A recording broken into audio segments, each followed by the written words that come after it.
pregnant with your first child. I would imagine there were some thoughts. What am I going to do? You ended up choosing to keep your son. Uh, this is actually very interesting. I didn't know I was pregnant. Okay.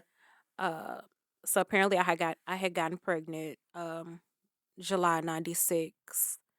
I did not know I was pregnant maybe until um October, November. I was just learning my body. I Mm-hmm. had literally probably just started my menstrual. So Mm. missing a menstrual for me, it wasn't abnormal because I wasn't really used to having it. And Mm-hmm. so I reached out to one of the other youth directors. I think she was a college intern, Jennifer, and I reached out to her Yeah. and I was like, "My, is something wrong with my body?" Like, and so I told her what was going on, and she went and got a pregnancy test. Mm-hmm. And she was like, "Here, just take it in the bathroom." I'm like, "I'm not taking a pregnancy test in church. Like, God is not gonna send me to hell." I was so I waited till I got home, and I took the pregnancy test, and I found out I was pregnant. And I told my mom, and my mom worked at a liquor store, which was so convenient. Mm. Uh, Yeah. Yeah. and my mom was telling like her boss them about it, and was telling them about this pregnancy, and they were telling her. No, I'm sorry. First, my mom called my dad, and my dad, he was saying, I need to get an abortion. My mom goes to work, tell her boss and her coworkers, and they were telling her, she needs to get an abortion. She's not gonna finish high school. She's gonna drop out. Mm-hmm.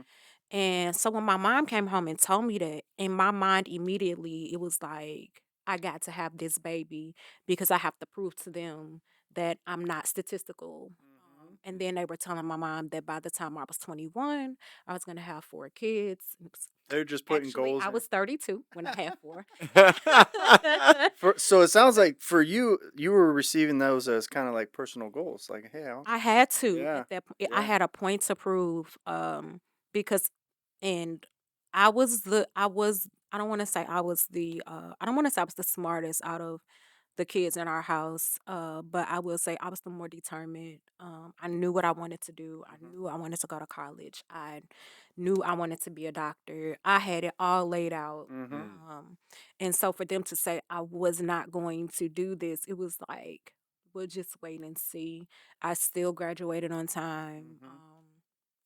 I did change from being a doctor, but Mm-hmm. I didn't it was the blood thing for me Yeah. that I Oh couldn't yeah. do. That's very time Yes. consuming too to become one. Yeah, yeah, yeah. um I did not get to go to a HBCU like I wanted, but I did get a college degree. Yeah. I did not get it in 4 years like I expected, but I did get a college Yeah. degree. Hey.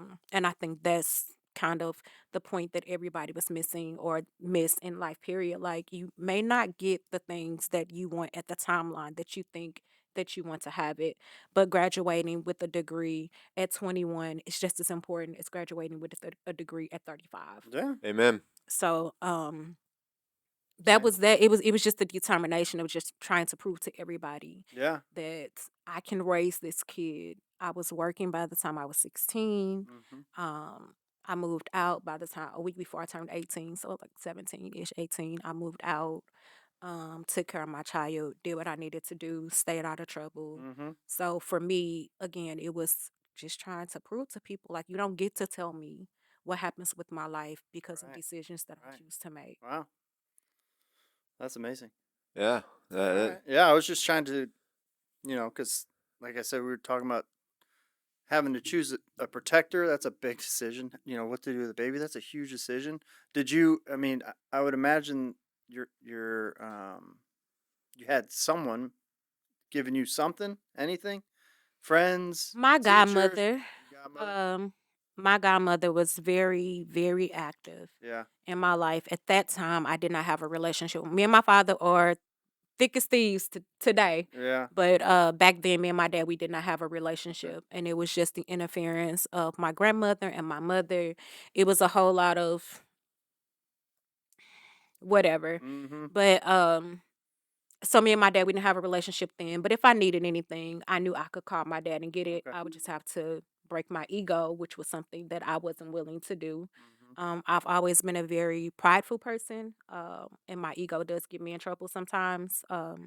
Be- Join the club. I tend to. I was thinking the same thing. I was like, yeah, that sounds familiar. I've always had my own level of independence, which was something that I had to learn after I had been sexually assaulted by one of my brother's father.